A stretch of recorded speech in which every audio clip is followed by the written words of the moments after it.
ಬೇಡ, ಕೊಲಬೇಡ, ವಿಷಯ ನುಡಿಯಲು ಬೇಡ, ಮಣಿಯಬೇಡ, ಕನ್ನಡಿಗೆ ಅಸಹ್ಯ ಪಡಬೇಡ, ತನ್ನ ಪಂಡಿಸಬೇಡ, ಇದನ್ನು ಅಳೆಯಲು ಬೇಡ. ಇದೇ ಅಂತರಂಗ ಶುದ್ಧಿ, ಇದೇ ಬಹಿರಂಗ ಶುದ್ಧಿ, ಇದೇ ನಮ್ಮ ಕೂಡಲ ಸಂಗಮ ಜೀವನ ಉಳಿಸುವ ಪಡಿ.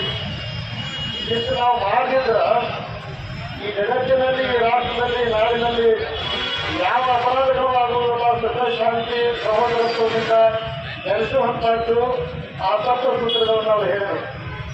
ಬಸವಣ್ಣನವರ ಅನುಭವ ಮಂಟಪ ಅನ್ನುವಂಥದ್ದು ಇಡೀ ಜಗತ್ತಿನ ಬೇರೆ ಬೇರೆ ರಾಷ್ಟ್ರಗಳ ಆಡಳಿತಕ್ಕೆ ಅದೊಂದು ಮಾರ್ಗಸೂಚಿ, ಅದೊಂದು ಸೂತ್ರ.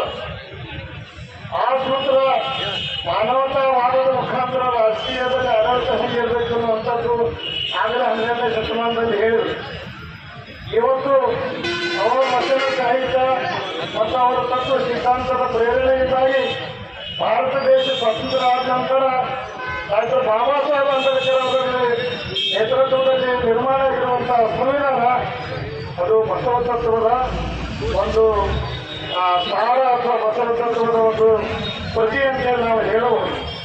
ಇವತ್ತ ನಾವು ಸಂವಿಧಾನ ಅಂತಂದ್ರೆ ಸಮಾನತೆ ಮತ್ತು ನಮ್ಮ ಹಕ್ಕಿಗೆ ಏನೇನಿದೆ ಅನ್ನುವಂಥದ್ದು, ನಮ್ಮ ಕರ್ತವ್ಯಗಳು ಏನನ್ನುವಂಥದ್ದು, ಭಾರತ ದೇಶದ ಸಂಸ್ಕೃತಿ ಏನು, ನಮ್ಮ ದೇಶದಲ್ಲಿ ಏಕತೆಯಲ್ಲಿ ನಾವು ವೈವಿಧ್ಯತೆಯಲ್ಲಿ ಏಕತೆಯನ್ನು ಹೇಗೆ ಸಾಧಿಸಿಕೊಂಡು ಹೋಗಬೇಕು ಅನ್ನುವಂಥ ಅನೇಕ ವಿಷಯಗಳು ಏನು ಒಂದು ಸಂವಿಧಾನದ ಅಳವ.